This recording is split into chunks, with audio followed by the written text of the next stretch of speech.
La complainte de Robert le Diable, de Louis Aragon. Tu portais dans ta voix comme un chant de Nerval, quand tu parlais du sang, jeune homme singulier, scandant la cruauté de tes vers réguliers. Le rire des bouchers t'escortait dans les halles. Parmi les diables chargés de chair, tu noyais je ne sais quel chagrin ou quel blou de ville. Tu traînais au bal derrière l'hôtel de ville dans les ombres cochères d'un 14 juillet.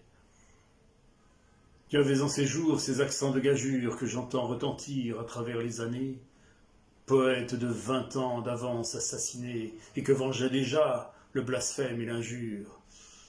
Tu parcourais la vie avec des yeux royaux quand je t'ai rencontré revenant du Maroc. C'était un temps maudit peuplé de gens baroques qui jouaient dans la brume à des jeux déloyaux.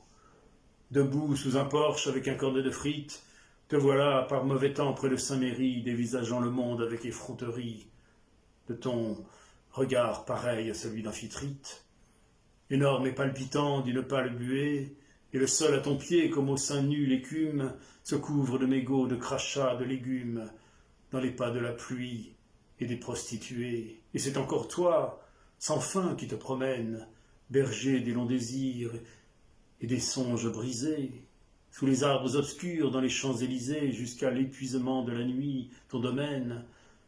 Tu te hâtes plus tard le long des quais, Robert, quand Paris se défarde et peu à peu s'éteint, au geste machinal que fait dans le matin l'homme bleu, qui s'en va mouchant les réverbères.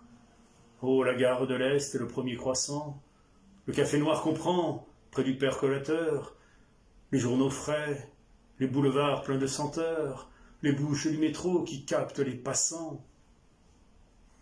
La ville un peu partout garde de ton passage une ombre de couleur à ses frontons salis, et quand le jour se lève, au Sacré-Cœur pâli, quand sur le Panthéon, comme un équarrissage, le crépuscule met ses lambeaux écorchés, quand le vent hurle au loup dessous le pont au change, quand le soleil au bois roule avec les oranges, quand la lune s'assied de clocher en clocher, je pense à toi, Desnos, qui est parti de Compiègne, comme un soir endormant tu nous en fis récit, accomplir jusqu'au bout ta propre prophétie là-bas, où le destin de notre siècle saigne.